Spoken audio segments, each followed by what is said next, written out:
ಅಂದ್ರೆ ತುಂಬಾ ದುಃಖದಲ್ಲಿ ಕಷ್ಟದಲ್ಲಿ ಇದ್ದವನು ಸಕಾಮ ಕರ್ಮವನ್ನು ಮಾಡಿ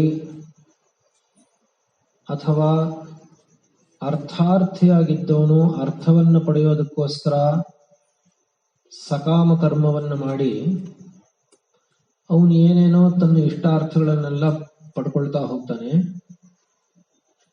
ಯಾವುದೋ ಒಂದು ಹಂತದಲ್ಲಿ ಅದರ ಮೇಲೆ ಜಿಗುಪ್ಸೆ ಹುಟ್ಟುತ್ತೆ. ಆಗ ಪರಮಾತ್ಮನ ಸ್ವರೂಪವನ್ನು ತಿಳ್ಕೋಬೇಕು ಅನ್ನುವಂತಹ ಇಚ್ಛೆ ಹುಟ್ಟುತ್ತಲ್ಲ, ಅವನನ್ನು ಜಿಜ್ಞಾಸು ಅಂತಾರೆ.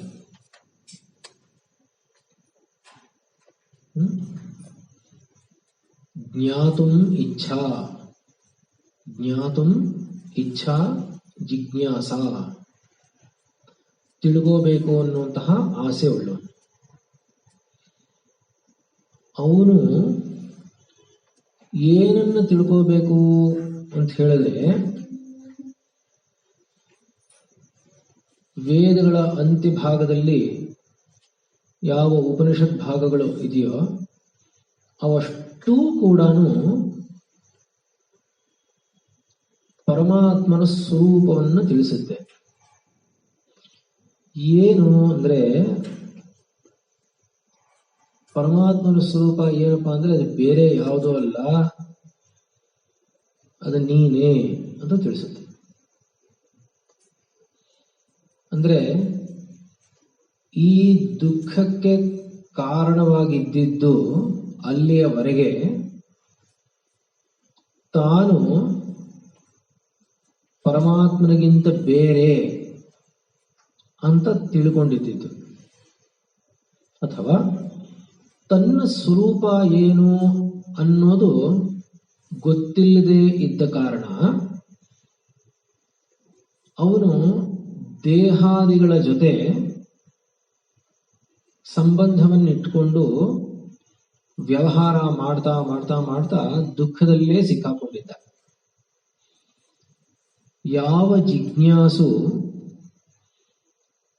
ಪರಮಾತ್ಮನನ್ನು ತಿಳ್ಕೋಬೇಕು ಅಂತ ಹೋಗ್ತಾನೋ ಅವನಿಗೆ ಅಪ್ಪ ಪರಮಾತ್ಮನು ಅಂದ್ರೆ ಬೇರೆ ಯಾರು ಅಲ್ಲ, ಅವನು ನೀನೇ ಅಂತ ತಿಳಿಸುತ್ತೆ. ತುಂಬಾ ಆಶ್ಚರ್ಯವಾಗಿರುತ್ತೆ. ನಮಗೆ ಸ್ವರೂಪದಲ್ಲಿ ನಾವು ಪರಮಾತ್ಮನೇ ಅಂತ ವೇದಗಳು ಹೇಳಿದ್ರೂ ಕೂಡ ನಮಗೆ ನಂಬಿಕೆ ಬರೋಕ್ ಸಾಧ್ಯವೇ ಇಲ್ಲ. ಅಂದ್ರೆ ನಾವು ಅಂತಹ ಪ್ರಪಾತದಲ್ಲಿದ್ದೀವಿ ಅಂತ ಅರ್ಥ. ಅದಕ್ಕೆ ಅದಲ್ವಾ? ಅಂದ್ರೆ ನಾವು ಏನ್ ಮಾಡಿದೀವಿ, ಇಲ್ಲಿವರೆಗೆ ದೇವರನ್ನು ಅಷ್ಟು ದೂರ ತಳ್ಳಿಬಿಟ್ಟಿದೀವಿ. ಹೇಗಿದ್ರು ವೈಕುಂಠ ಕಾಣಿಸೋಲ್ಲ, ಕೈಲಾಸ ಕಾಣಿಸೋಲ್ಲ. ಆದ್ರಿಂದ ಪರಮಾತ್ಮನ ಅಲ್ಲಿ ಕೂಡಿಸ್ಬಿಟ್ಟು ಅವನು ತುಂಬಾ ದೊಡ್ಡವನು, ಅವನು ತುಂಬಾ ದೂರ ಇದ್ದಾನೆ, ನಮ್ಮಂಥವ್ರಿಗಲ್ಲ ಅಂತಾನೆ ಹೇಳಿ ಹೇಳಿ ಹೇಳಿ ಅಭ್ಯಾಸ ಆಗ್ಬಿಟ್ಟಿದೆ ನಮಗೆ. ಹಾಗಾಗಿ ಎಷ್ಟು ಹೇಳಿದ್ರು ಕೂಡ ನಮಗೆ ಅನುಭವಕ್ಕೆ ಬರೋಲ್ಲ. ಆದ್ರಿಂದ ಉಪನಿಷತ್ತುಗಳಲ್ಲಿ ಎಲ್ಲಾ ಉಪನಿಷತ್ತುಗಳಲ್ಲೂ ಸಾರಭೂತವಾಗಿ ಹೇಳಿರುವಂತಹದ್ದು ಒಂದೇ ವಿಷಯ. ಏನು ಅಂದ್ರೆ, ನನ್ನ ಸ್ವರೂಪ, ನಾನು ಅಂದ್ರೆ ಏನು ಅಂತ. ಅದಲ್ವಾ? ಅದು ಹೇಗೆ ಹೇಳ್ಕೊಂಡು ಹೋಗುತ್ತೆ ಅಂದ್ರೆ, ಮುಂಚೆ ತಾನು ಏನು ಅಂತ ಅಂದ್ಕೊಂಡಿದ್ದಾನೋ ಅದಲ್ಲ ಅಂತ ತೋರಿಸಿ, ಆಮೇಲೆ ತಾನು ನಿಜವಾಗ್ಲೂ ಏನು ಅಂತ ಇದೆಯೋ ಅದನ್ನು ತಿಳಿಸ್ತಾ ಹೋಗುತ್ತೆ. ಇದು ಕ್ರಮ ಅಂತಲ್ವಾ? ಆದರೆ ಉಪನಿಷತ್ತುಗಳು ವೇದದ ಭಾಗ, ಆದ್ರಿಂದ ಎಲ್ರಿಗೂ ಎಟ್ಕೋಲ್ಲ, ಅರ್ಥವಾಗಲ್ಲ ಉಪನಿಷತ್ತುಗಳು. ಯಾಕೆಂದ್ರೆ ತುಂಬಾ ಕ್ಲಿಷ್ಟವಾಗಿ ವಿರುದ್ಧವಾಗಿರೋ ತರಹ ಒಂದು ವಾಕ್ಯಗಳು ಬೇಕಾದಷ್ಟು ಕಡೆ ಬರುತ್ತೆ ಅಲ್ವಾ?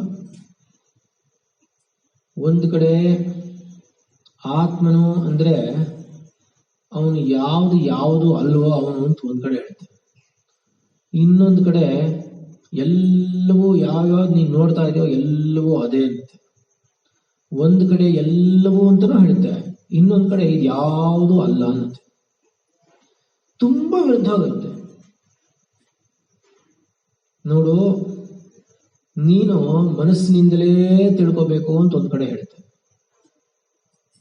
ಇನ್ನೊಂದ್ ಕಡೆ ಮನಸ್ಸಿನಿಂದ ಏನ್ ಮಾಡೋದು ತಿಳ್ಕೊಳಕ್ ಆಗಲ್ಲ ಅನ್ನತ್ತೆ. ಅದಲ್ಲ ತುಂಬಾ ಕ್ಲಿಷ್ಟವಾಗಿರುತ್ತೆ. ನಮ್ಗೆ ಹೇಗೆ ಅನ್ಸುತ್ತೆ ಅಂದ್ರೆ ಏನೋ ವಿರುದ್ಧವಾಗಿ ಹೇಳ್ಬಿಡಿದೆ ಅಂತ ಅನ್ಸುತ್ತೆ. ಆದ್ರಿಂದ ಉಪನಿಷತ್ತುಗಳನ್ನ ಹಾಗೆ ಅಧ್ಯಯನ ಮಾಡಿ ತಿಳ್ಕೊಳಕ್ ಆಗೋಲ್ಲ. ಇದು ಪರಮಾತ್ಮನಿಗೂ ಗೊತ್ತು. ಅದಕ್ಕೋಸ್ಕರ ದ್ವಾಪರದ ಕೊನೆ ಭಾಗದಲ್ಲಿ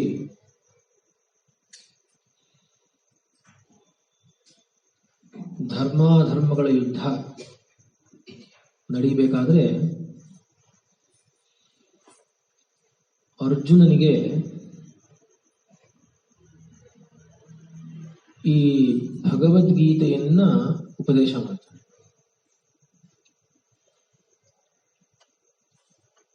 ಭಗವದ್ಗೀತೆಯಲ್ಲಿ 700 ಶ್ಲೋಕಗಳು, 18 ಅಧ್ಯಾಯ, ಸಂಪೂರ್ಣ ಉಪನಿಷತ್ತುಗಳು ಅಷ್ಟರದು ಸಾರಾಂಶ ಭಗವದ್ಗೀತೆ ಅದಲ್ವಾ? ಮತ್ತು ಸಾಮಾನ್ಯ ಜನಕ್ಕೂ ಕೂಡ ಅಭ್ಯಾಸಕ್ಕೆ ಅನುಕೂಲವಾಗುವ ತರಹ ಇರೋದು ಭಗವದ್ಗೀತೆ. ಯಾಕೆಂದ್ರೆ ಉಪನಿಷತ್ತುಗಳು ಅನ್ನೋದು ವೇದಾಂತ ವಿಚಾರವನ್ನೇ ಹೇಳಿದ್ರೂ ಕೂಡ ಎಲ್ಲರಿಗೂ ಉಪನಿಷತ್ತುಗಳನ್ನ ಅಧ್ಯಯನ ಮಾಡೋದಾಗ್ಲಿ ಅನುಸಂಧಾನ ಮಾಡೋದಕ್ಕಾಗ್ಲಿ ಅಧಿಕಾರ ಕೂಡ ಇರೋಲ್ಲ, ಯಾಕೆಂದ್ರೆ ವೇದ ಭಾಗ. ಆದರೆ ಭಗವದ್ಗೀತೆ ಹಾಗಲ್ಲ. ಭಗವದ್ಗೀತೆ ಹಾಗಲ್ಲ. ಆದ್ರಿಂದ ಸಾಮಾನ್ಯ ಜನರಿಗೂ ಎಟಕಬೇಕು ಅನ್ನುವಂಥದ್ದೇ ಮನಸ್ಸಲ್ಲಿ ಇಟ್ಕೊಂಡು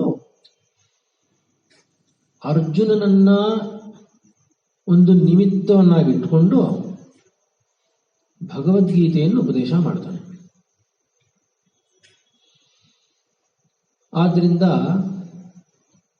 ಭಗವದ್ಗೀತೆಯ ಮುಖಾಂತರ ಉಪನಿಷತ್ತುಗಳನ್ನು ಅರ್ಥ ಮಾಡ್ಕೋಬೇಕು. ಆದ್ರಿಂದ ಮುಂಚೆ ಭಗವದ್ಗೀತೆಯನ್ನು ಚೆನ್ನಾಗಿ ಅಧ್ಯಯನ ಮಾಡಬೇಕು. ಭಗವದ್ಗೀತೆಯನ್ನ ಅಧ್ಯಯನ ಮಾಡದ ಹೊರತು ಉಪನಿಷತ್ತುಗಳನ್ನು ಅಧ್ಯಯನ ಮಾಡಕ್ಕಾಗಲ್ಲ. ಮತ್ತು ಅದರ ಆಧಾರದ ಮೇಲೆ ಬ್ರಹ್ಮಸೂತ್ರಗಳನ್ನು ಅಧ್ಯಯನ ಮಾಡಬೇಕು. ಇದು ಕ್ರಮ. ಭಗವದ್ಗೀತಾ, ಉಪನಿಷತ್ತುಗಳು, ಬ್ರಹ್ಮಸೂತ್ರ ಇದು ಮೂರನ್ನ ಪ್ರಸ್ಥಾನತ್ರಯ ಅಂತಾರೆ. ಏನಂತಾರೆ? ಪ್ರಸ್ಥಾನತ್ರಯ. ಈ ಪ್ರಸ್ಥಾನ ಅಂದ್ರೆ ಹೊರಡೋದು ಅಂತ. ಪ್ರಸ್ಥಾನ ಅಂದ್ರೆ ಹೊರಡೋದು. ಎಲ್ಲಿಗೆ ಹೊರಡೋದು? ಎಲ್ಲಿಗೆ ಅಂದ್ರೆ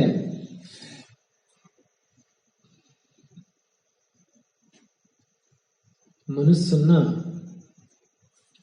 ಆತ್ಮನಗಡೆ ತಿರುಗಿಸಿ ಸಾಧನಾ ಮಾರ್ಗದಲ್ಲಿ ಹೊರಡೋದು. ಸ್ವರೂಪದ ಕಡೆ, ತನ್ನ ಸ್ವರೂಪವನ್ನು ತಿಳ್ಕೊಳ್ಳೋದರ ಕಡೆ ಪ್ರಯಾಣ ಶುರು. ಅದನ್ನ ಪ್ರಸ್ಥಾನ ಅಂತ. ಆದ್ರಿಂದ ಈ ಮೂರು ಪ್ರಸ್ಥಾನಗಳ ಉದ್ದೇಶ ಒಂದೇ. ಯಾವುದದು? ಆತ್ಮಸ್ವರೂಪವನ್ನು ತಿಳಿಸೋದು.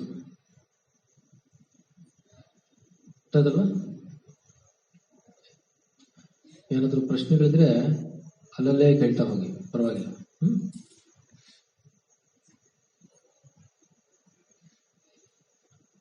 ಈಗ ಮೂಲತಃ ಇದನ್ನೇ ಶುರು ಮಾಡ್ಬಿಡ್ತೀವಿ.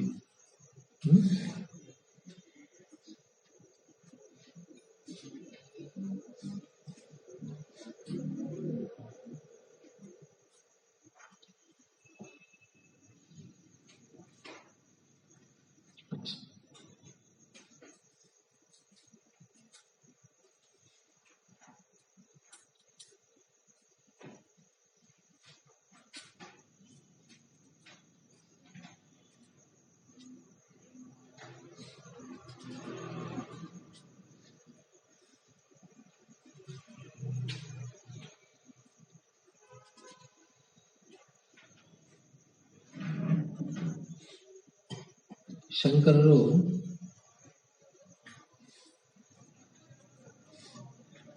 ಅವ್ರ ಶೈಲಿ ತುಂಬಾ ಅದ್ಭುತವಾಗಿರುತ್ತೆ.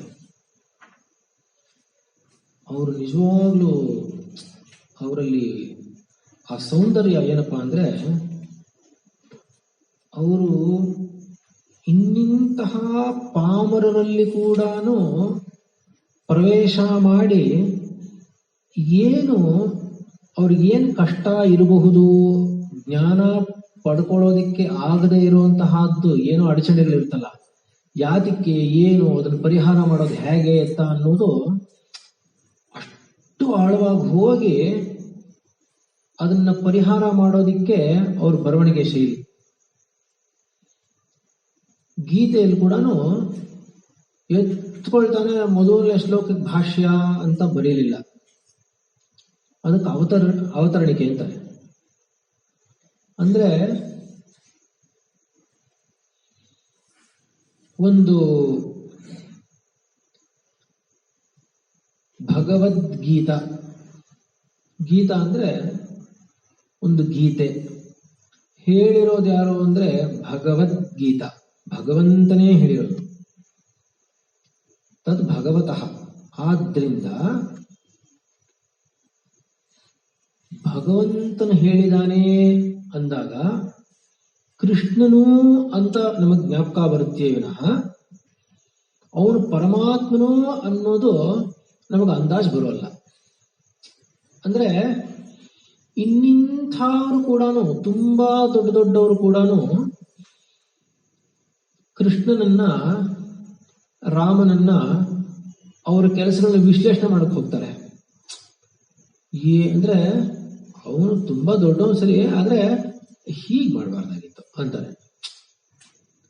ಕೃಷ್ಣ ಈ ತರ ಮಾಡಿದ್ದು ತಪ್ಪು ಅನ್ಸ್ಲಿಲ್ವ ನಿಮ್ಗೆ ಅಂತ. ಅಂದ್ರೆ ನಮ್ ತರಾನೇ ಒಂದ್ ಸ್ವಲ್ಪ ಮೇಲೆ ಪರವಾಗಿಲ್ಲ ಅನ್ನೋ ತರ. ಅಂದ್ರೆ ಅರ್ಥ ಏನ್ ಗೊತ್ತಾ, ಯಾಕೆ ಅವನು ಬಾಲ್ಯದಲ್ಲಿ ಹುಡುಗ ಆಗಿದ್ದ, ಆಮೇಲೆ ಕೊಳ್ಳುತ್ತಾ ಇದ್ದ, ಏನೇನೋ ಲೀಲೆಗಳು ಮಾಡಿದ್ದ, ಅದೆಲ್ಲ ಈ ಮನಸ್ಸು ಒಳಗಡೆ ಹೋಗೋಲ್ಲ, ಲೀಲೆಗಳೆಲ್ಲ ಮನಸ್ಸೊಳಗೆ ಹೋಗಲ್ಲ. ಯಾಕೆಂದ್ರೆ ನಮ್ಗೆ ಅಂದಾಜು ಮಾಡ್ಕೊಡ ಆಗಲ್ಲ ಈ ಲೀಲೆಗಳನ್ನ ಅಲ್ವಾ. ಆದ್ರಿಂದ ನಮ್ಮ ಮನಸ್ಸಿಗೆ ಎಟ್ಕೋ ತರಹನೇ ನಾವು ಅವನನ್ನ ಅಳಿತೀವಿ, ಹೌದಲ್ವಾ. ಅದು ಕೊಳ್ಳುತ್ತಾ ಇದ್ದ, ಇದ್ ಮಾಡ್ತಾ ಇದ್ದ, ಇಷ್ಟರಲ್ಲೇ ಅಂದಾಜು ಮಾಡ್ತೀವಿ. ಆದ್ರಿಂದ ಅವನು ಪರಮಾತ್ಮನು ಅಂದ್ರೆ he was a big musician ಅನ್ನೋ ತರಹ ಯೋಚನೆ ಮಾಡ್ತೀವಿ. ಒಳ್ಳೆ ಲೀಲೆಗಳು ಮಾಡುವಂತಹ ಒಂದು ಪವರ್ಫುಲ್ ಅಂತ, ಅವನು ತುಂಬಾ ಶಕ್ತಿವಂತನು ಅಂತ ಯೋಚನೆ ಮಾಡ್ತೀವಿ ವಿನಃ ಈ ಇಡೀ ಸೃಷ್ಟಿಗೆ ಮೂಲ ಕಾರಣವಾಗಿರುವಂತಹ ಪರಬ್ರಹ್ಮ ವಸ್ತು ಕೃಷ್ಣನು ಅಂತ ಬರ್ತಾ ನಮ್ಗೆ ಖಂಡಿತವಾಗ್ಲೂ ಬರೋಲ್ಲ. ಆದ್ರಿಂದ ಅಷ್ಟು ದೊಡ್ಡವನು ಕೃಷ್ಣನು ಅಂತ ನಮಗೆ ಬರದೆ ಹೋದ್ರೆ, ಆಗ ಭಗವದ್ಗೀತೆ ಅನ್ನುವಂತಹದ್ದೇನು ಉಪದೇಶ ಮಾಡಿದನೋ ಅದ್ರ ಬಗ್ಗೆ ನನಗೆ ಹೇಗೆ ಶ್ರದ್ಧಾ ಭಕ್ತಿಗಳು ಬರುತ್ತೆ? ಬರೋಲ್ಲ. ಅವಾಗ ಏನ್ ಮಾಡ್ತೀನಿ, ಅಲ್ಲಿ ಕೃಷ್ಣ ಏನೇನ್ ಹೇಳಿದನೋ ಅದನ್ನ ನನ್ನ ಅನುಕೂಲಕ್ಕೆ ತಕ್ಕಂತೆ ನಾನು ಅರ್ಥ ಮಾಡ್ಕೊಳ್ತಾ ಹೋಗ್ತೀನಿ, ಹೌದಲ್ವಾ? ಇಲ್ಲಿ ಕೃಷ್ಣ ಹೇಳಿರೋದು ಸ್ವಲ್ಪ ಹೀಗೆ, ನನಗೆ ಇದಿಷ್ಟು ಪರವಾಗಿಲ್ಲ, ನನಗೆ ಇದು ಅಪ್ಲೈ ಆಗುತ್ತೆ ಅಂತಾರೆ. ಅಯ್ಯೋ ಎಲ್ಲರೂ ಹೇಳೋದು ಹಾಗೇನೆ, ನಾವು ಭಕ್ತಿಯೋಗದವರು, ನಾವು ರಾಜಯೋಗದವರು ನಾವು ಅಂತಾರೆ. ನಾವು ಭಕ್ತಿ ಪಂಥದವರು, ನಮಗೆ ಕರ್ಮ ಗಿರ್ಮ ಎಲ್ಲ ನಾವು ಸಂಬಂಧಪಟ್ಟವರಲ್ಲ ಅಂತಾರೆ. ಅಂದ್ರೆ ಎಲ್ಲ ಹೇಳಿದಾನೆ, ಬೇಕಾದಷ್ಟು ನೀವು ಯಾವ್ದು ಬೇಕಾದ್ರೂ ಆರಿಸ್ಕೊಡಿ ಅಂತ ಹೇಳಿದಾನೆ ಅನ್ನೋ ತರಹ. ಗೊತ್ತಾಯ್ತಲ್ವಾ? ನಿಜವಾಗ್ಲೂ ಅವನು ಸಾಕ್ಷಾತ್ ಪರಮಾತ್ಮನು ಅಂತ ಮುಂಚೆ ತಿಳಿಸ್ಬೇಕು ಅನ್ನೋದು ಶಂಕರರಲ್ಲಿ ಮೊದಲನೇ ಉದ್ದೇಶ ಅವನು, ನಮಗ್ ತಿಳಿಸ್ಬೇಕು ಅಂತ. ಅಂದ್ರೆ ಅವನು ಯಾರು ಅನ್ನೋದನ್ನು ತಿಳಿಸ್ತಾರೆ ಮುಂಚೆ ಅಲ್ವಾ? ಅದಕ್ಕೋಸ್ಕರ ಮೊದಲನೇ ಶ್ಲೋಕ ಅಂದ್ರೆ ಅವರು ಭಗವಂತನನ್ನ ಧ್ಯಾನ ಮಾಡ್ತಾ ಶುರು ಮಾಡ್ತಾರೆ.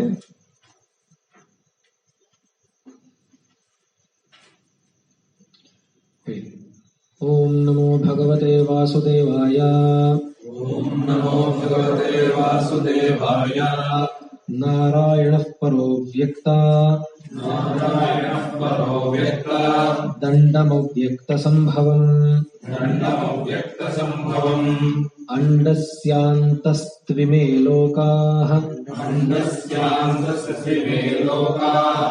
ಸಪ್ತದ್ವೀಪಾ ಚ ಮೇದಿನಿ. ಅಂದ್ರೆ ಈ ನಾರಾಯಣನೆಲ್ಲ ಪರಹ ಅವ್ಯಕ್ತಾದ್ ಅಂಡಂ ಅವ್ಯಕ್ತ ಸಂಭವಂ.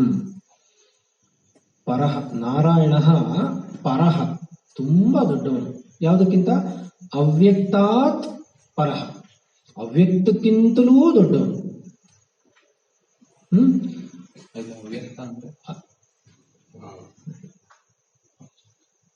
ಇದೆಲ್ಲ ಕಾಣಿಸೋಕ್ ಮುಂಚೆ ಅಂತ ಅವ್ಯಕ್ತ ಅಂದ್ರೆ, ಇದೆಲ್ಲ ವ್ಯಕ್ತ, ಇದೆಲ್ಲ ಅವ್ಯಕ್ತವಾಗಿ ಹೇಗಿತ್ತು ಅಂತ ಹೇಳಲ್ವಾ, ಆ ರೂಪ ಅದು ಅವ್ಯಕ್ತ ಅಂತಲ್ವಾ?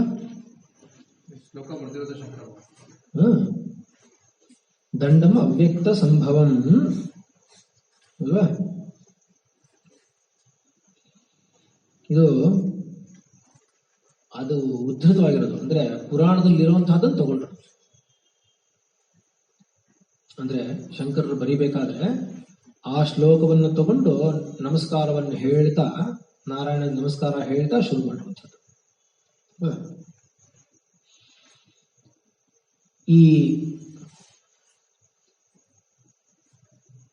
ಈ ಬ್ರಹ್ಮಾಂಡ ಎಲ್ಲವೂ ಕೂಡ ಈ ಅವ್ಯಕ್ತದಿಂದ ಹುಟ್ಟಿರುವಂತಹದ್ದು ಅದಲ್ವಾ? ಈ ಬ್ರಹ್ಮಾಂಡ ಅಂತ ಬಂತಲ್ಲ, ಈ ಅಂಡ ಬ್ರಹ್ಮ ಅಂಡ ಅಂದ್ರೆ ಬ್ರಹ್ಮವೇ ಇದರಲ್ಲೆಲ್ಲ ತುಂಬಿಕೊಂಡಿದೆ ಅಂತ. ಈ ಅಂಡ ಅಂತ ಏನಿದೆಯೋ ಗುಂಡಿಗೆ, ಅದರಲ್ಲಿ ಎಲ್ಲ ಲೋಕಗಳು ತುಂಬಿಕೊಂಡಿದೆ.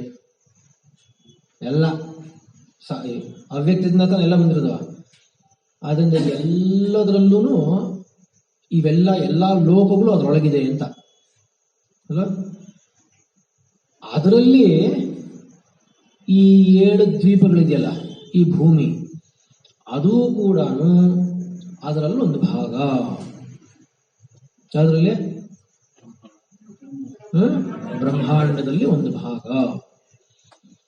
ಈ ತರಹ ಇರುವಂತಹ ಯಾವ ನಾರಾಯಣನು ಎಲ್ಲದಕ್ಕಿಂತಲೂ ದೊಡ್ಡವನು, ಅವನನ್ನು ನಾನು ನಮಸ್ಕಾರ ತಿಳಿಸ್ತಿದ್ದೀನಿ ಅಂತ ಹೇಳಿ ಶುರು ಮಾಡ.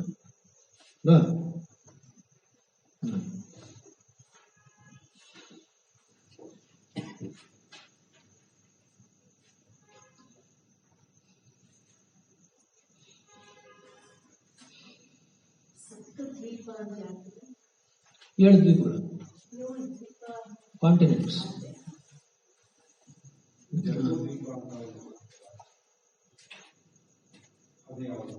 ಯಾ 23ನೇ ತಾರೀಕು ಗೊತ್ತಾಗ್ತದೆ. ಸಂಕಲ್ಪ ಹೇಳ್ತಿರಲ್ಲ ಅವತ್ತ 23 ಇವಾಗಲೇ ಸಂಕಲ್ಪ ಹೇಳ್ತಾರೆ, ಗೊತ್ತಾಗುತ್ತೆ. ಇದೆ ಜಂಬೂ ದ್ವೀಪ ಅಂತ. ಹೇಳಿ. ಸ ಭಗವಾನ್, ಬೇಗ ಬೇಗ ಹೇಳಿ. ಸೃಷ್ಟಿವೇದಂ ಜಗತ್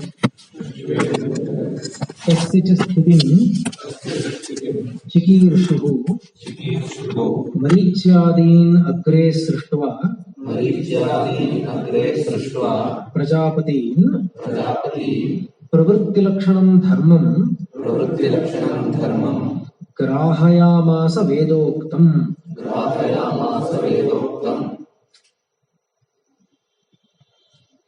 ಸ ಭಗವಾನ್ ಸೃಷ್ಟ್ವೇದಂ ಜಗತ್. ಆ ಭಗವಂತನು ಸೃಷ್ಟ್ವಾ ಇದಂ ಜಗತ್, ಈ ಜಗತ್ತನ್ನ ಸೃಷ್ಟಿ ಮಾಡದ. ಮತ್ತು ತಸ್ಯ ಚ ಅದರ, ಮತ್ತು ಅದರ ಸ್ಥಿತಿಂ ಚಿಕೀರ್ಷುಃ ವ್ಯವಸ್ಥೆ ಮಾಡಬೇಕು, ಅವ ಕಾಪಾಡ್ಬೇಕಾನೆ, ಉಂಟು ಮಾಡಿದ್ಮೇಲೆ ಕಾಪಾಡಬೇಕು ಅಂತ ಹೇಳಿ, ಸ್ಥಿತಿಯನ್ನ ಕಾಪಾಡಬೇಕು ಅಂತ ಹೇಳಿ ಮರೀಚ್ಯಾದೀನ್ ಅಗ್ರೇ ಸೃಷ್ಟ್ವಾ, ಮರೀಚ್ಯಾದ ಋಷಿಗಳನ್ನ ಮುಂಚೆ ಸೃಷ್ಟಿ ಮಾಡ್ದ. ಅಂದ್ರೆ ಇದು ಸೃಷ್ಟಿ ಮಾಡಿದ ಮೇಲೆ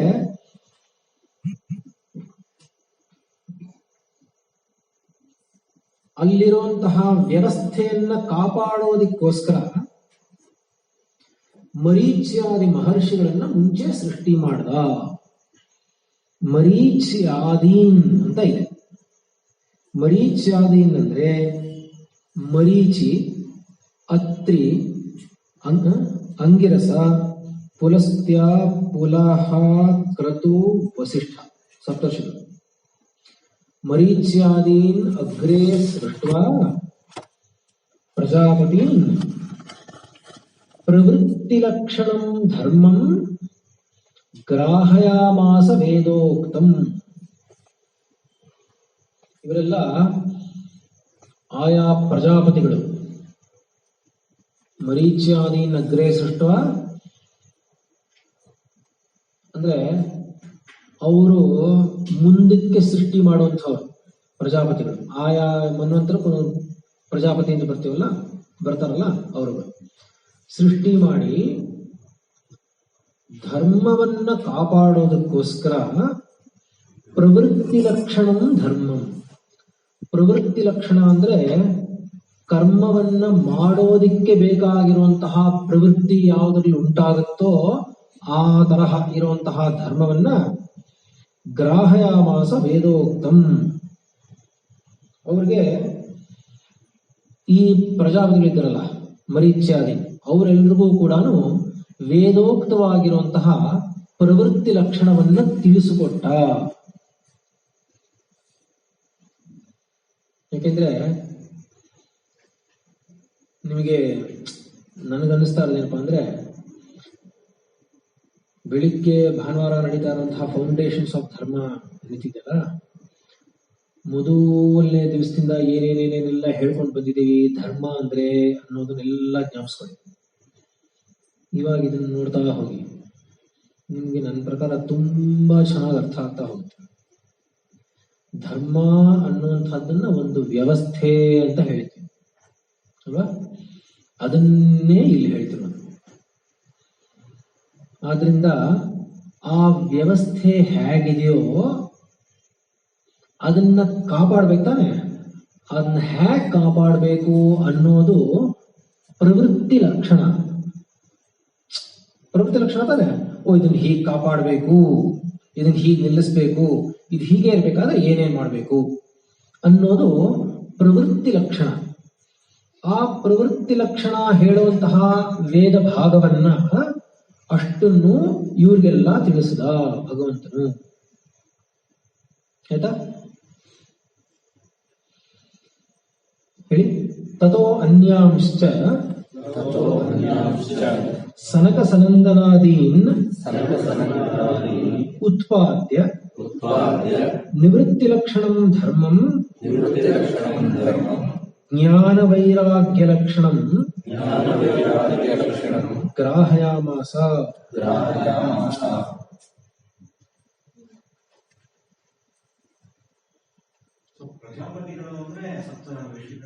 ಅವರೇ ಪ್ರಜಾಪತಿಗಳು ಅಂತ ಆಯಾ ಮನ್ವಂತರಕ್ಕೆ ಬರುವಂಥವ್ರು.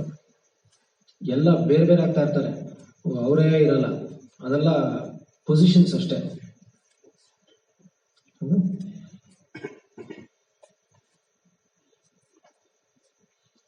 ಎರಡೂ ಬೇಕು.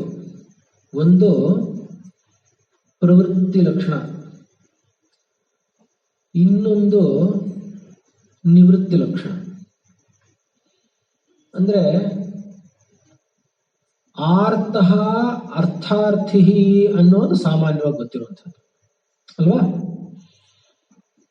ಇವರಿಬ್ಬರಿಗೋಸ್ಕರ ಮತ್ತು ಇನ್ನಿಬ್ಬರಿಗೋಸ್ಕರನೂ ವ್ಯವಸ್ಥೆ ಹಾಗೆ ಇರಬೇಕು. ಧರ್ಮದ ವ್ಯವಸ್ಥೆ 4 ಜನಕ್ಕೆ ಒಂದೇ ತರಹ ಇರಬೇಕು. ಆದರೆ ಪ್ರವೃತ್ತಿ ಲಕ್ಷಣ ಅನ್ನೋದು ಆ ಇಬ್ಬರಿಗೂ ಮುಂಚೆ ಬರಬೇಕು. ಯಾರಿಗೆ? ಆರ್ತನಿಗೂ ಬರಬೇಕು, ಅರ್ಥಾರ್ಥಿಗೂ ಬರಬೇಕು. ಜಿಜ್ಞಾಸುವಿಗೆ ನಿವೃತ್ತಿ ಬರೋದಕ್ಕೆ ಪ್ರಾರಂಭವಾಗಬೇಕು. ಅವನು ಅಷ್ಟು ದಿವಸ ಪ್ರವೃತ್ತಿ ಇತ್ತು ಅವನಿಗೆ. ಪ್ರವೃತ್ತಿ ಅಂದ್ರೆ ಏನ್ ಗೊತ್ತೇನೋ? ಏನೋ ಒಂದು ಕೆಲಸ ಮಾಡಿ ಸುಖವನ್ನ ಪಡೀಬೇಕು ಅನ್ನೋದಕ್ಕೆ ಪ್ರವೃತ್ತಿ ಅಂತಾರೆ. ನಾನೊಂದು ಕೆಲಸ ಮಾಡಿ ಅದರಿಂದ ಸುಖ ಪಡಿಬೇಕು, ನಾನು ಈ ಕೆಲಸ ಮಾಡಬೇಕು ಅಂತ, ಅದನ್ನ ಪ್ರವೃತ್ತಿ ಅಂತಾರೆ. ನಿವೃತ್ತಿ ಅಂದ್ರೇನು? ಅದರಿಂದ ಹಿಂದಕ್ಕೆ ಬರೋದು ಅಷ್ಟೇ. ನೋಡಪ್ಪ, ಮಾಡ್ತಾ ಇರುವಂತಹ ಕೆಲಸವನ್ನು ಹಿಂದಕ್ಕೆ ಬಂದ್ರೆ ಅದು ನಿವೃತ್ತಿ ಅಂತಾರೆ. ಆದ್ರಿಂದ ಜಿಜ್ಞಾಸು ಅನ್ನೋನು ಸ್ವರೂಪವನ್ನು ತಿಳ್ಕೋಬೇಕಾಗಿರೋನು, ಹೌದಲ್ವಾ? ಆದ್ರಿಂದ ನಾನು ಯಾರು, ಪರಮಾತ್ಮ ಅಂದ್ರೆ ಹೇಗಿದ್ದಾನೆ, ಏನು, ಶಾಸ್ತ್ರಗಳು ಹೀಗೇನೋ ಹೇಳ್ತಾ ಇದೆ ಅನ್ನೋದ್ರ ಬಗ್ಗೆ ಅವನ್ ಚಿಂತನೆ ಮಾಡಕ್ ಶುರು ಮಾಡಿರುವಂಥವನು ಜಿಜ್ಞಾಸು. ಅವನಿಗೆ ಪ್ರವೃತ್ತಿ ಮಾರ್ಗದಲ್ಲಿದ್ರೆ ಅವನು ಜಿಜ್ಞಾಸು ಅನ್ನೋಲ್ಲ. ಆದ್ರಿಂದ ಈ ಜಿಜ್ಞಾಸುಗೆ ಇನ್ನೊಂದು ತರಹ ಮಾರ್ಗದರ್ಶನ ಬೇಕೀಗ, ಹೌದಲ್ವಾ? ಬೇರೆ ತರಹ ಮಾರ್ಗದರ್ಶನ ಬೇಕು. ಪ್ರವೃತ್ತಿಗೆ ಹೇಗೆ ಮಾರ್ಗದರ್ಶನ ಬೇಕೋ ನಿವೃತ್ತಿಗೂ ಹಾಗೆ ಇರಬೇಕು. ಪ್ರವೃತ್ತಿಗೆ ಒಳ್ಳೆ ಪ್ರವೃತ್ತಿ ಇರುವಂಥವ್ರು ಮಾರ್ಗದರ್ಶನ ಮಾಡಬೇಕು, ಹೌದಲ್ವಾ? ಗೊತ್ತಾಗ್ತಿದ್ಯಾ? ಹಾಗೇನೆ ನಿವೃತ್ತಿ ಮಾರ್ಗದಲ್ಲಿ ಹೋಗ್ಬೇಕು ಅಂದ್ರೆ ಯಾರು ಸಂಪೂರ್ಣವಾಗಿ ನಿವೃತ್ತಿಯಲ್ಲೇ ಇರ್ತಾರೋ ಅವ್ರ ಮಾರ್ಗದರ್ಶನ ಮಾಡಬೇಕು. ಅದಕ್ಕೋಸ್ಕರ ಏನ್ ಮಾಡ್ದ ಅಂದ್ರೆ ಈ ತರಹ ಇರುವಂತಹವ್ರನ್ನ ಇನ್ನೊಂದಷ್ಟು ಜನ ಮುಂಚೆ ಆಮೇಲೆ ಸೃಷ್ಟಿ ಮಾಡ್ದ. ಮುಂಚೆ ಪ್ರವೃತ್ತಿ ಮಾರ್ಗದಲ್ಲಿರೋವನ್ನ ಒಂದಷ್ಟು ಸೃಷ್ಟಿ ಮಾಡಿ ಆಮೇಲೆ ನಿವೃತ್ತಿ ಮಾರ್ಗದಲ್ಲಿರೋವನ್ನ ಸೃಷ್ಟಿ ಮಾಡ. ಯಾಕ ಅಂದ್ರೆ ಸನಕ ಸನಂದನಾದೀನ್, ಸನತ್ ಸುಜಾತ, ಸನಕ, ಸನಂದನ, ಸನತ್ ಕುಮಾರ, ಕಪಿಲ, ಅದಲ್ಲ? ಸನತ್ ಸುಜಾತ, ಸನಕ, ಸನಂದನ, ಸನತ್ ಕುಮಾರ, ಕಪಿಲ ಇವರೆಲ್ಲ ನಿವೃತ್ತಿ ಧರ್ಮವನ್ನ ಅವಲಂಬಿಸಿದವರು. ಏನ್ ನಿವೃತ್ತಿ ಧರ್ಮ ಅಂದ್ರೆ? ನಿವೃತ್ತಿ ಧರ್ಮ ಅಂದ್ರೆ ಏನ್ ಗೊತ್ತಾ? ಉತ್ಪಾದ್ಯ ನಿವೃತ್ತಿ ಲಕ್ಷಣಂ ಧರ್ಮಂ ಜ್ಞಾನ ವೈರಾಗ್ಯ ಲಕ್ಷಣಂ.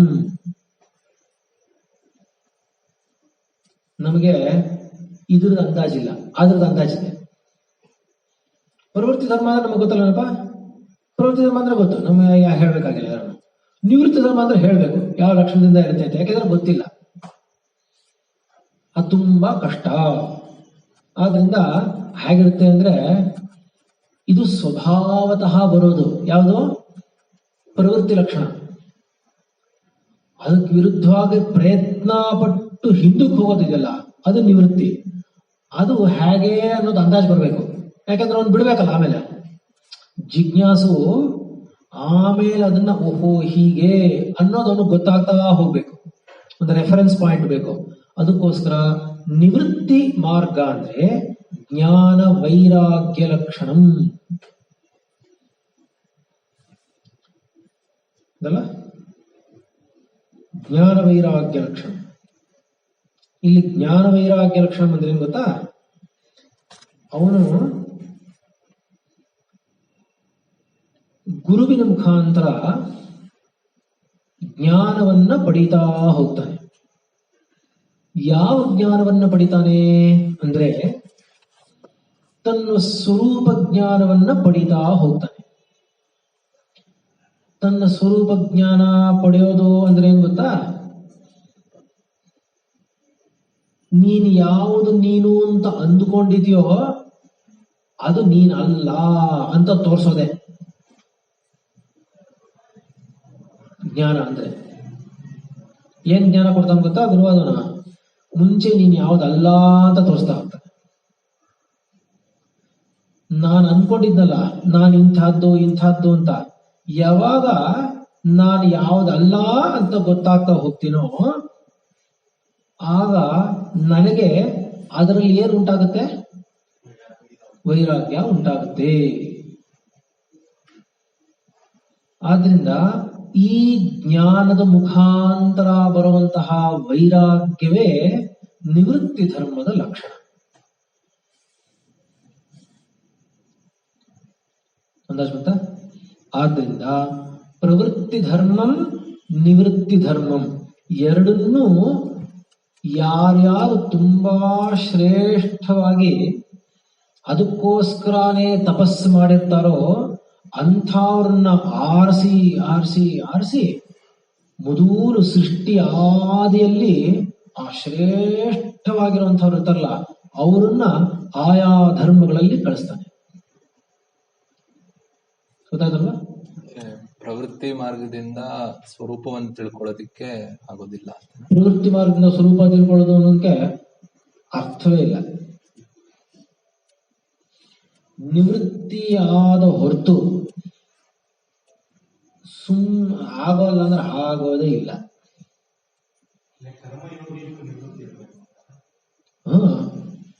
ಮತ್ತೆ ಇಲ್ಲ ಅಂದ್ರೆ ಅವನು ಕರ್ಮಯೋಗಿ ಏನಲ್ಲ. ಕರ್ಮಯೋಗ ಅಂದ್ರೆ ಏನು ಅಂತ ಹೇಳಿ ಮುಂದಕ್ಕೆ ಬರುತ್ತೆ, ಅವಾಗ ಗೊತ್ತಾಗುತ್ತೆ.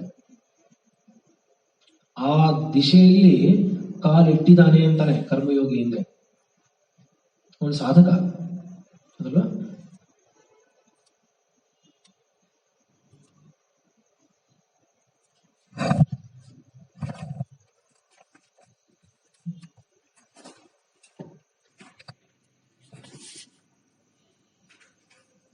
ಹೇಳಿ. ದ್ವಿವಿಧೋ ಹಿ ವೇದೋಕ್ತೋ ಧರ್ಮಃ ಪ್ರವೃತ್ತಿ ಲಕ್ಷಣೋ ನಿವೃತ್ತಿ ಲಕ್ಷಣಶ್ಚ ಜಗತಃ ಸ್ಥಿತಿ ಕಾರಣಂ. ನೋಡಪ್ಪ, ಇರೋದೇ ಎರಡು ಧರ್ಮಗಳು. ಯಾವುದು ಅಂದ್ರೆ ಒಂದು ಪ್ರವೃತ್ತಿ ಧರ್ಮ, ಇನ್ನೊಂದು ನಿವೃತ್ತಿ ಧರ್ಮ. ಇದು ಎರಡೇ ಜಗತಃ ಸ್ಥಿತಿ ಕಾರಣ. ಅಂದ್ರೆ ಜಗತ್ತು ಹೀಗಿರೋದಕ್ಕೆ, ಸ್ಥಿತಿಯಲ್ಲಿ ಇರೋದಕ್ಕೆ ಇದು ಎರಡೇ ಧರ್ಮಗಳ ಕಾರಣ. ಎರಡೂ ಆಚರಣೆಯಲ್ಲಿರಬೇಕು. ಆಚರಣೆಯಲ್ಲಿರೋದನ್ನೇ ಧರ್ಮ ಅನ್ನೋದು. ಅಂದ್ರೆ ಯಾಕೆಂದ್ರೆ ವ್ಯವಸ್ಥೆ ಅಂತ ಮುಂಚೆನೆ ಹೇಳ್ಬಿಟ್ಟಿದ್ದಾನೆ ಭಗವಂತ. ಅದರದೂ ಒಂದು ವ್ಯವಸ್ಥೆ, ಇದ್ರದೂ ಒಂದು ವ್ಯವಸ್ಥೆ. ಅಂದ್ರೆ ಪ್ರವೃತ್ತಿ ಧರ್ಮವೂ ಒಂದು ವ್ಯವಸ್ಥೆ, ನಿವೃತ್ತಿ ಧರ್ಮ ಅಂತ ಹೇಳಿದೆ. ಎರಡೂ ಕೂಡ ಧರ್ಮಯುಕ್ತವಾಗಿರುವಂತಹದ್ದು. ಎರಡೂ ಕೂಡ ಜಗತಃ ಸ್ಥಿತಿ ಕಾರಣಂ.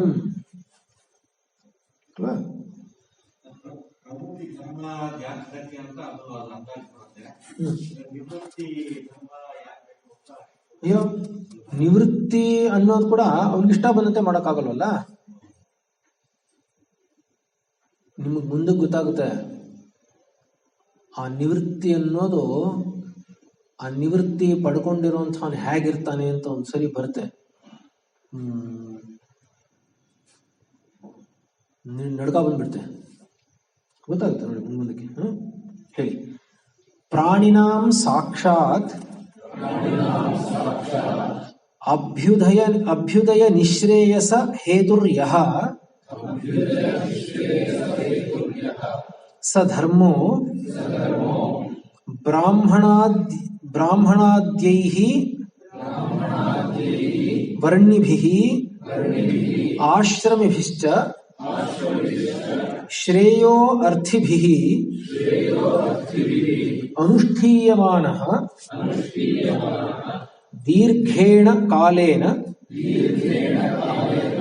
ಅನುಷ್ಠಾತॄಣಾಂ ಕಾಮೋದ್ಭವಾತ್ ಹೀಯಮಾನ ವಿವೇಕ ವಿಜ್ಞಾನ ಹೇತುಕೇನ ಅಧರ್ಮೇಣ ಅಭಿಭೂಯಮಾನೇ ಧರ್ಮೇ ಪ್ರವರ್ಧಮಾನೇ ಚ ಅಧರ್ಮೇ ಜಗತಃ ಸ್ಥಿತಿಂ ಪರಿಪಿಪಾಲಯಿಷುಃ ಸ ಆದಿಕರ್ತ ನಾರಾಯಣಾಖ್ಯೋ ವಿಷ್ಣುಃ ಭೌಮಸ್ಯ ಬ್ರಹ್ಮಣೋ ಬ್ರಾಹ್ಮಣತ್ವಸ್ಯ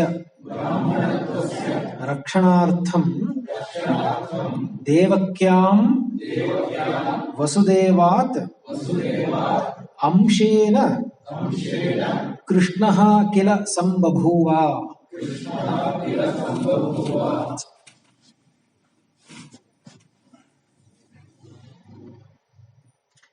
ಸುಮ್ಮನೆ ಇಷ್ಟರಲ್ಲಿ ಅಲ್ಲಿಂದ ಕೃಷ್ಣನವರೆಗೂ ಕಥೆ ಹೇಳ್ಬಿಟ್ರು ಶಂಕರ್ ಪೂರ್ತಿ. ನೋಡಿ,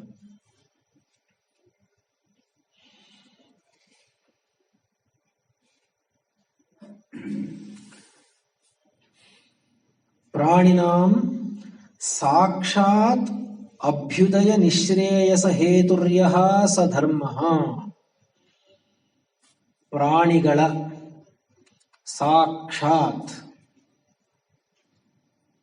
ಅಂದ್ರೆ ಪ್ರತ್ಯಕ್ಷವಾಗಿ ಸ್ಫುಟವಾಗಿ, ಅಭ್ಯುದಯ ನಿಶ್ರೇಯಸ ಹೇತು, ಅಭ್ಯುದಯಕ್ಕೂ ನಿಶ್ರೇಯಸಕ್ಕೂ ಅಂದ್ರೆ ನನ್ನ ಅಭ್ಯುದಯಕ್ಕೂ ನನ್ನ ಔನ್ನತ್ಯಕ್ಕೂ ಮತ್ತು ಮೋಕ್ಷಕ್ಕೂ, ನಿಶ್ರೇಯಸ ಅಂದ್ರೆ ಮೋಕ್ಷ, ಮೋಕ್ಷಕ್ಕೂ ಯಾವುದು ಹೇತುವಾಗಿದೆಯೋ ಹೇತು ಯಹ ಸ ಧರ್ಮಃ ಬ್ರಾಹ್ಮಣಾದ್ಯೈರ್ವರ್ಣಿಭಿಃ ಆಶ್ರಮಿಭಿಶ್ಚ ಶ್ರೇಯೋ ಅರ್ಥಿಭಿಃ ಅನುಷ್ಠೀಯಮಾನಃ. ಈ ಅಭ್ಯುದಯ ನಿಶ್ರೇಯಸಕ್ಕೆ ಬೇಕಾಗಿರುವಂತಹ ಯಾವ ಧರ್ಮವನ್ನು ಹೇಳಿದಾನೋ ಇಷ್ಟವರೆಗೂ ಅದನ್ನ ಬ್ರಾಹ್ಮಣಾದ್ಯೈರ್ವರ್ಣಿಭಿಃ, ಬ್ರಾಹ್ಮಣಾದ್ಯೈಃ ಅಂದ್ರೆ ಬ್ರಾಹ್ಮಣ ಆದಿ ವರ್ಣದವರಿಂದ ಮತ್ತು ಆಶ್ರಮದವರಿಂದ, ಅಂದ್ರೆ ಚಾತುರ್ವರ್ಣ್ಯಕ್ಕೆ ಸೇರಿದವರಿಂದ ಮತ್ತು 4 ಆಶ್ರಮದವರಿಂದ ಅಂತ. ಅಲ್ಲಿ ಬ್ರಾಹ್ಮಣ ಕ್ಷತ್ರಿಯ ವೈಶ್ಯ ಶೂದ್ರರು ಮತ್ತು ಬ್ರಹ್ಮಚರ್ಯ ಗೃಹಸ್ಥ ವಾನಪ್ರಸ್ಥ ಸನ್ಯಾಸ ಅನ್ನುವಂತಹ 4 ಆಶ್ರಮಗಳಲ್ಲಿ ಒಳಪಟ್ಟಿರುವಂತಹವರು ಯಾರಿದಾರೋ ಅವರುಗಳಿಂದ ಆಚರಿಸಲ್ಪಡ್ತಾ ಇರುವಂತಹ ಧರ್ಮ ಯಾವುದಿದೆಯೋ ಅದು ಅಭ್ಯುದಯ ನಿಶ್ರೇಯಸ ಎರಡಕ್ಕೂ ಕಾರಣವಾಗಿರುವಂತಹದ್ದು. ಯಾವುದನ್ನ ಈ ಎಲ್ಲರೂ ಆಚರಣೆ ಮಾಡ್ತಾ ಇದ್ರು, ಮಾಡ್ತಾ ಇದ್ದಾರೋ. ಗೊತ್ತಾಗ್ಲಿಲ್ವಾ? ಇಲ್ಲಿವರೆಗೂ ಗೊತ್ತಾಯ್ತಲ್ವಾ? ಅಲ್ವಾ? ಶ್ರೇಯೋ ಅರ್ಥಿಭಿಃ ಅನುಷ್ಠೀಯಮಾನಃ. ಅಲ್ಲಿ ಶ್ರೇಯೋ ಅರ್ಥಿಭಿಃ, ನನಗೆ ಶ್ರೇಯಸ್ ಉಂಟಾಗಬೇಕು, ನನಗೆ ಒಳ್ಳೇದಾಗಬೇಕು ಅಂತ ಮಾಡ್ತಾ ಮಾಡ್ತಾ ಮಾಡ್ತಾ ಈ ಧರ್ಮವನ್ನ ಪಾಲನೆ ಮಾಡ್ತಾ ಮಾಡ್ತಾ ಶ್ರೇಯಸ್ ಉಂಟಾಗಬೇಕು ಅಂತ ಮಾಡ್ತಾ ಮಾಡ್ತಾ ದೀರ್ಘೇಣ ಕಾಲೇನ ಅನುಷ್ಠಾತॄಣಾಂ, ದೀರ್ಘಕಾಲ ಅನುಷ್ಠಾನ ಮಾಡ್ತಾ ಮಾಡ್ತಾ ಕಾಮೋದ್ಭವಾತ್. ಏನಾಗುತ್ತೆ ಅಂದ್ರೆ ಈ ಮಾಡೋದು ಅಂತ ಬಂತಲ್ಲ, ಮಾಡೋದು ಅಂತ ಬಂದ ಮೇಲೆ ಅದರಿಂದ ಏನೋ ಒಂದು ಉತ್ಪಾದ್ಯ ಇರ್ಬೇಕು ತಾನೆ. ಏನಪ್ಪ ಪ್ರವೃತ್ತಿ ಮಾರ್ಗದಲ್ಲಿ, ಅದಕ್ಕೆ ಶ್ರೇಯೋರ್ಥಿಭಿ ಅಂತ ಹೇಳಿದಾಗ್ಲೇನೆ ಪ್ರವೃತ್ತಿ ಮಾರ್ಗ. ನನಗೆ ಒಳ್ಳೇದಾಗಬೇಕು ಅಂತ ಒಂದ್ಸರಿ ಶುರು ಮಾಡಿದ್ರೆ ಅದರಿಂದ ಏನೋ ಒಂದು ಉತ್ಪತ್ತಿ ಆಗೇ ಆಗುತ್ತೆ ತಾನೆ, ಫಲರೂಪ ಉತ್ಪತ್ತಿ ಆಗುತ್ತೆ ಅಲ್ವಾ. ಮುಂಚೆ ಹೇಗಿತ್ತು ಅಂದ್ರೆ ಹಾಗಿರೋಲ್ಲ. ಕೃತಯುಗದಲ್ಲಿ ಹಾಗಿರಲ್ಲ ಅನ್ನತ್ತೆ. ಅಂದ್ರೆ ಉತ್ಪತ್ತಿ ಮಾಡ್ತಾನೆ, ಆಮೇಲೆ ಕಾಮೋದ್ಭವ ಅಂತ ಬರಲ್ಲ. ಅಲ್ಲಿ ಕಾಮನೆ ಅನ್ನೋದು ಉತ್ಪತ್ತಿ ಆಗೋಲ್ಲ. ಅದೊಂದು ತರಹ ನಮ್ಗೆ ಅರ್ಥವಾಗೋಲ್ಲ. ಅಂದ್ರೆ ಅಲ್ಲಿ ಹೇಗಿರುತ್ತೆ ಗೊತ್ತಾ, ಸುಮ್ಮನೆ ಈ ಕೀ ಕೊಟ್ಬಿಟ್ಟು, ಅದಕ್ಕೇನಂತಾರೆ, ಇಲ್ಲ ಒಂದ್ ನಿಮಿಷ ಏನಂತ ಅಂದ್ರೆ, ಈ ಏನೋ ಒಂದು ಎಕ್ಸ್ಪೆರಿಮೆಂಟ್ ಮಾಡ್ತಾರೆ. ಏನಂದ್ರೆ ಯಾವುದೋ ಒಂದು ಬಾಲ್ ಇರುತ್ತೆ, ಆಮೇಲೆ ಹಿಂಗ್ ಬಂದು ಅದು ಬಂದು ಜಾರ್ಕೊಂಡು ಅದ್ರ ಮೇಲೆ ಬೀಳುತ್ತೆ. ಅದನ್ನ ಕಾಂಟ್ರಾಪ್ಷನ್ಸ್ ಅಂತಾರೆ. ಅಂದ್ರೆ ಸುಮ್ಮನೆ ಒಂದಕ್ಕೊಂದು ಲಿಂಕ್ ಹಾಕೊಂಡು ಅದು ಆಗ್ತಾನೇ ಇರುತ್ತೆ. ಸುಮ್ಮನೆ ಅದು ಮಾಡ್ಕೊಂಡು ಆಗ್ತಾ ಇರುತ್ತೆ. ಗೊತ್ತಾಗ್ಲಿಲ್ಲ ನಮ್ಗೆ ಅಷ್ಟೇ. ಮಧ್ಯ ಏನ್ ಮಾಡ್ಬೇಕಾಗಿಲ್ಲ, ಹಾಗಿರುತ್ತೆ. ಅಂದ್ರೆ ಕೃತಯುಗದಲ್ಲಿ ಇವನೇನೋ ಮಾಡ್ದ, ಅವನಿಗೆ ಸಿಟ್ಟು ಬಂತು, ಅವನಿಗೆ ಕಾಮ ಉತ್ಪತ್ತಿ ಆಯ್ತು, ಇವನಂಗೋ ಪಡ್ಕೊಂಡ, ಅವನಿಗೆ ಸಿಟ್ಟು ಬಂತು, ಇವನು ಕಿತ್ಕೊಳ್ತಾನೆ, ಭಯ ಬಂತು, ಅವೆಲ್ಲ ಏನೂ ಇರಲ್ಲ.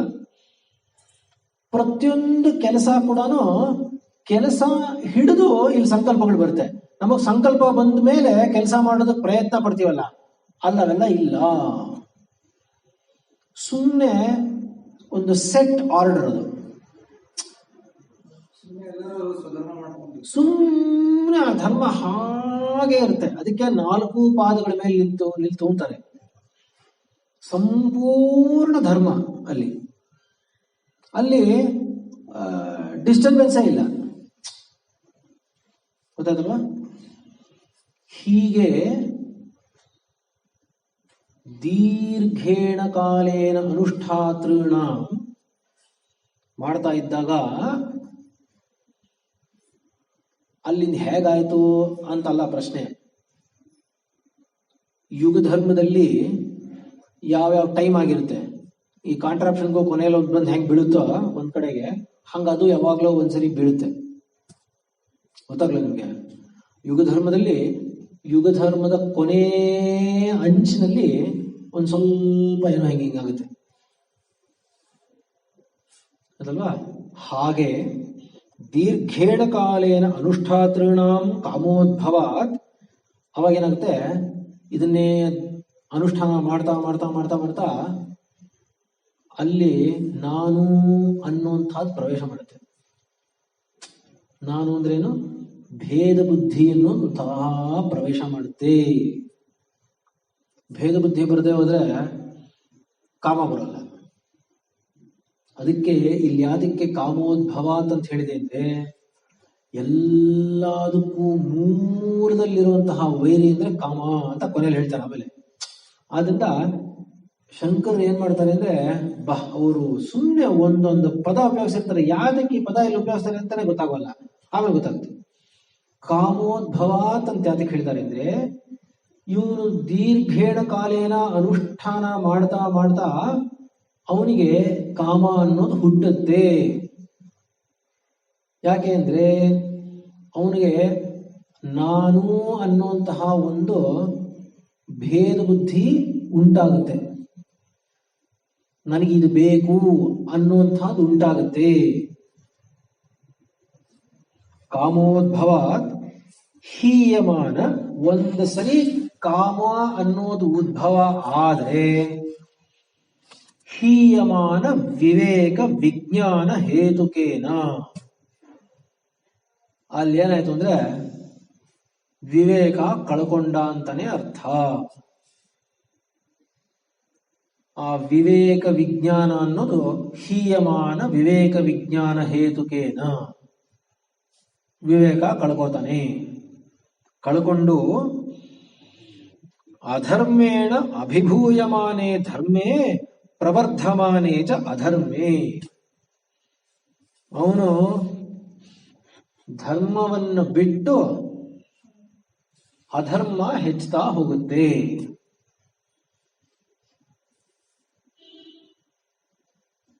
ಆಗ ಜಗತಃ ಸ್ಥಿತಿಂ ಪರಿಪಿಪಾಲಯಿಷು, ಆಗ ಈ ಜಗತ್ತಿನ ಸ್ಥಿತಿಯನ್ನ ಪಾಲನೆ ಮಾಡ್ತಾ ಇದ್ದಾನಲ್ಲ ಪರಿಪಿಪಾಲಯಿಷು ಸ ಆದಿಕರ್ತ ನಾರಾಯಣಾಖ್ಯೋ ವಿಷ್ಣು. ಆದಿಕರ್ತನಾಗಿರುವಂತಹ ನಾರಾಯಣ ಅನ್ನುವಂತಹ ಹೆಸರಿನಿಂದ ಕರೆಯಲ್ಪಡುವ ವಿಷ್ಣುವು ಭೌಮಸ್ಯ ಬ್ರಹ್ಮಣೋ ಬ್ರಾಹ್ಮಣತ್ವಸ್ಯ ರಕ್ಷಣಾರ್ಥಂ.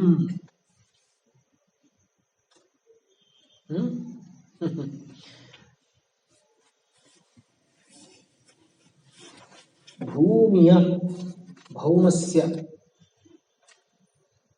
ಬ್ರಹ್ಮಣೋ ಬ್ರಹ್ಮವಾದ ಬ್ರಾಹ್ಮಣತ್ವಸ್ಯ ರಕ್ಷಣಾರ್ಥಂ. ಎಲ್ಲ ಚೆನ್ನಾಗಿ ಅರ್ಥ ಮಾಡ್ಕೊಳ್ಳಿ. ಬ್ರಾಹ್ಮಣನ ಅಂತ ಹೇಳಲಿಲ್ಲ, ಬ್ರಾಹ್ಮಣತ್ವಸ್ಯ ರಕ್ಷಣಾರ್ಥಂ. ಬ್ರಾಹ್ಮಣತ್ವದ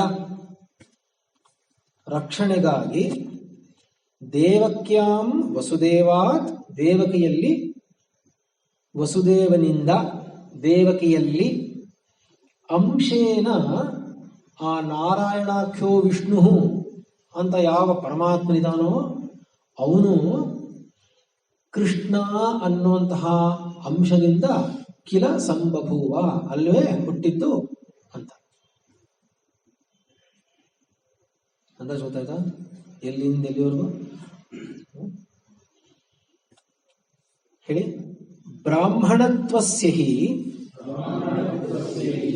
ರಕ್ಷಣೇನ ರಕ್ಷಿತಃ ಸ್ಯಾತ್ ವೈದಿಕೋ ಧರ್ಮ. ಅಂದ್ರೆ ಬ್ರಾಹ್ಮಣತ್ವದ ರಕ್ಷಣೆಯಿಂದಲೇ ಈ ವೈದಿಕ ಧರ್ಮ ಅನ್ನೋದು ರಕ್ಷಿಸಲ್ಪಡೋದು. ಇಲ್ಲಿ ಬ್ರಾಹ್ಮಣತ್ವ ಬ್ರಾಹ್ಮಣತ್ವ ಅಂದ್ರೆ ಏನು ಅಂದ್ರೆ, ಯಾವುದು ವೈದಿಕ ಧರ್ಮವನ್ನ ಹಾಗೆ ಪರಿರಕ್ಷಣೆ ಮಾಡೋದ್ರಲ್ಲಿ ಆ ದಿಕ್ಕಿನಲ್ಲಿ ತೊಡಗಿರುತ್ತೋ ಅದು ಬ್ರಾಹ್ಮಣತ್ವ. ಅಂದ್ರೆ ಬ್ರಹ್ಮವನ್ನೇ ತಿಳ್ಕೊಳ್ಳೋದು, ಬ್ರಹ್ಮವನ್ನೇ ನೋಡೋದು ಬ್ರಾಹ್ಮಣತ್ವ ಅಂದ್ರೆ ಅದೇ. ಇಲ್ಲ ಅಂದ್ರೆ ಬ್ರಹ್ಮ ಬಂಧು. ಬ್ರಾಹ್ಮಣ ಅಂದ್ರೆ ಈ ಹಿಂಗೆ ಆಕಾರಕ್ಕಲ್ಲ. ಯಾವನು ಬ್ರಹ್ಮವನ್ನ ತಿಳ್ಕೋತಾನೋ, ತಿಳ್ಕೊಳ್ಳೋ ದಿಕ್ಕಿನಲ್ಲಿರ್ತಾನೋ ಅವ್ರಿಗೆ ಹೇಳ್ತಾ ಇರೋದು ಅವ್ನು ಹಾಗಿರ್ಬೇಕು. ಗೊತ್ತಾಗ್ತಿದಲ್ವಾ? ಕ್ಷತ್ರಿಯನಾದವನು ವೈದಿಕ ಧರ್ಮವನ್ನು ಕಾಪಾಡಬೇಕು ಅಂತ ಇದ್ರೆ ಅವನಲ್ಲೂ ಬ್ರಾಹ್ಮಣತ್ವ ಇದೆ ಅಂದ್ರೆ ಅರ್ಥ ಬ್ರಹ್ಮವನ್ನ ತಿಳ್ಕೊಳ್ಳುವಂತಹದ್ದು ಅನ್ನೋದು ಅವನಿಗೂ ಇದೆ. ಸ್ವಧರ್ಮ ಅಂದಾಗ ಬೇರೆ, ತಿಳ್ಕೋಬೇಕು ಅನ್ನೋದು ಒಂದೇ. ಇವನ್ ಮಾಡೋ ಹೋಮಕ್ಕೂ ಅವನು ಯುದ್ಧ ಮಾಡೋದಕ್ಕೂ ಸಂಬಂಧ ಇಲ್ಲ, ಅದಕ್ಕೂ ತಿಳ್ಕೊಳ್ಳೋಕ್ಕೂ ಸಂಬಂಧ ಅಲ್ಲ. ಅವನು ಶ್ರೇಯಸ್ಗೋಸ್ಕರ ಅವನೇನೋ ಹೇಳಿದಾನೆ, ಇವನ್ ಶ್ರೇಯಸ್ಗೆ ಇನ್ನೇನೋ ಹೇಳಿದಾನೆ. ಇಲ್ಲಿ ಶ್ರೇಯಸ್ಗೆ ಹೇಳ್ತಾ ಇಲ್ಲ. ಅಲ್ಲ, ಹೌದು ಅಲ್ವಾ? ಹಾ, ಬ್ರಾಹ್ಮಣತ್ವದ ಅದಲ್ವಾ ರಕ್ಷಣೆ ಏನು ಅಂದ್ರೆ, ನಿಮ್ಗೆ ಚಾತುರ್ವರ್ಣದ ವಿಷಯ ಬಂದಾಗ ಇದೆಲ್ಲ ತುಂಬಾ ವಿವರವಾಗಿ ಬರುತ್ತೆ. ಇಲ್ಲಿ ಅರ್ಥ ಅದೇ ಆದರೂ ಕೂಡ ಅದಕ್ಕೆ ಸಾಕಷ್ಟು ಹತ್ರ ಇರುವಂಥವನು ಬ್ರಾಹ್ಮಣನೇ. ಯಾಕೆಂದ್ರೆ ಬ್ರಾಹ್ಮಣ ಅಂದಾಗ ಸಂಪೂರ್ಣ ವೈರಾಗ್ಯರ ಅಂತವನ್ನೇ ಬ್ರಾಹ್ಮಣ ಅಂತ ಕರೆಯೋದು. ಅವನಿಗೆ ಜ್ಞಾನ ವೈರಾಗ್ಯ ಲಕ್ಷಣವು ಇದ್ದೇ ಇರುತ್ತೆ, ಅವನಿಗೆ ಇದ್ದೇ ಇರಬೇಕು. 10,000 ಹಸು ಇತ್ತು ಅಂದ್ರೆ ತುಂಬಾ ಶ್ರೀಮಂತ ಅಂತಲ್ಲ ಅರ್ಥ. ಅದಕ್ಕೆ ಗೊತ್ತಾಗ್ಲಿಲ್ವಾ? ಬ್ರಾಹ್ಮಣರಿಗೆ, ಋಷಿಗಳಿಗೆ, ಗುರು ಆದವನಿಗೆ 10,000 ಹಸು ಇತ್ತು ಅಂದ ತಕ್ಷಣ ಅವನ್ಗೆ ಅಂತ ಯಾವುದೂ ಇರೋಲ್ಲ. ಅವನ ಉದ್ದೇಶ ಏನೇ ಇದ್ರೂ ಕೂಡ ಅದು ಸಮಾಜಕ್ಕೋಸ್ಕರನೇ ಇರುತ್ತೆ, ಕೇವಲ ತ್ಯಾಗನೇ ಇರುತ್ತೆ. ಅವನ ಸಂಪೂರ್ಣ ಸಾಧನೆ ಬ್ರಹ್ಮವನ್ನು ತಿಳಿಯೋದ್ರಲ್ಲಿ ಮಾತ್ರ ಇರುತ್ತೆ ಮತ್ತು ಮಾರ್ಗದರ್ಶನ ಮಾಡೋದ್ರಲ್ಲಿ ಮಾತ್ರ ಇರುತ್ತೆ. ಅದೇ ಬ್ರಾಹ್ಮಣತ್ವ ಅಂದ್ರೆ. ಗೊತ್ತಾಗಲ್ವಾ? ಅದು ಕಾಪಾಡಬೇಕು ಅಂದ್ರೆ ಅವನು ಸರಿಯಾಗಿ ಅವನ ಕರ್ಮ ಮಾಡೋ ತರಹ ಆಗಿರ್ಬೇಕು, ಅವನು ಹಾಗೆ ನಡ್ಕೊಳ್ಳೋ ತರಹ ಇರ್ಬೇಕು. ಅದಕ್ಕೆ ಧಕ್ಕೆ ಬರ್ತಾ ಇದೆ ಅಂದ್ರೆ ಇನ್ಯಾವುದೋ ಒಂದ್ ಕಡೆಯಿಂದ ಧಕ್ಕೆ ಬರ್ತಾ ಇರ್ಬೇಕು. ಅದಕ್ಕೆ ಗೊತ್ತಾಗಲಿಲ್ವಾ? ಅವ್ರವ್ರವ್ರ ಕರ್ಮ ಮಾಡಕ್ ಆಗದೆ ಇರುವಂತಹದ್ದು, ಅವ್ರವ್ರವ್ರವ್ರ ಕರ್ಮ ಮಾಡೋದನ್ನ ನೋಡ್ಕೊಳ್ಳೋದು ಕ್ಷತ್ರಿಯ ಧರ್ಮ. ಹಾಗೆ ನೋಡಕ್ ಹೋದ್ರೆ ಮುಂದಕ್ಕೆ ಬರುತ್ತೆ, ಅದೇ ಬರುತ್ತೆ ನೋಡಿ. ಯಾಕೆಂದ್ರೆ ಎಲ್ಲ ಬೇರೆ ಬೇರೆ ವರ್ಣಾಶ್ರಮಗಳು ಏನೇನಿದೆಯೋ ಅದೆಲ್ಲವೂ ಕೂಡ ಅದರ ಅಧೀನದಲ್ಲಿ ಬರುತ್ತೆ. ಅದರ ಅಧೀನ ಅಂದ್ರೆ ಏನ್ ಗೊತ್ತೇನೋ, ಯಾರು ಏನ್ ಮಾಡಬೇಕು, ಹೇಗೆ ಮಾಡಬೇಕು, ಎಲ್ಲಿ ತಪ್ಪು ಹೋಗ್ತಾ ಇದೆ, ಈ ಥರದ್ದೆಲ್ಲ ಇದೆಯಲ್ಲ, ಅದೆಲ್ಲ ಯಾರದು ಕರ್ತವ್ಯ ಸರಿ ಮಾಡೋದು? ಬ್ರಾಹ್ಮಣನ ಕರ್ತವ್ಯ. ಅವನ ಕರ್ತವ್ಯನೇ ಅದು. ಆದ್ರಿಂದ ಬ್ರಾಹ್ಮಣತ್ವವನ್ನ ಅವನಲ್ಲಿ ರಕ್ಷಣೆ ಮಾಡೋದು, ಅಲ್ಲಿಗೆ ಅದನ್ನೇ ಇನ್ನೊಬ್ಬರಲ್ಲೂ ನೋಡೋದು. ಕ್ಷತ್ರಿಯನಲ್ಲಿ ಕೂಡ ತತ್ವತಃ ಅದೇನೆ, ಆಚಾರದಲ್ಲಿ ಬೇರೆ. ಗೊತ್ತಾಗ್ಲಿಲ್ವಾ? ಆದ್ರಿಂದ ತದಧೀನತ್ವಾತ್,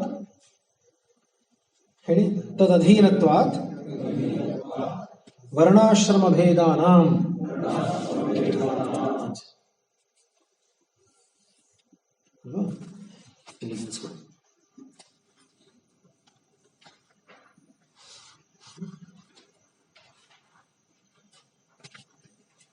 ಓಂ ಶ್ರುತಿಸ್ಮೃತಿಪುರಾಣಾನಾಂ ಆಲಯಂ ಕರುಣಾಲಯಂ ನಮಾಮಿ ಭಗವತ್ಪಾದಶಂಕರಂ ಲೋಕಶಂಕರಂ. ಶಂಕರಂ ಶಂಕರಾಚಾರ್ಯಂ ಕೇಶವಂ ಬಾದರಾಯಣಂ ಸೂತ್ರಭಾಷ್ಯಕೃತೋ ವಂದೇ ಭಗವಂತೋ ಪುನಃ ಪುನಃ. ಈಶ್ವರೋ ಗುರುರಾತ್ಮೇತಿ ಮೂರ್ತಿಭೇದವಿಭಾಗಿನೇ ವ್ಯೋಮವದ್ವ್ಯಾಪ್ತದೇಹಾಯ ದಕ್ಷಿಣಾಮೂರ್ತಯೇ ನಮಃ.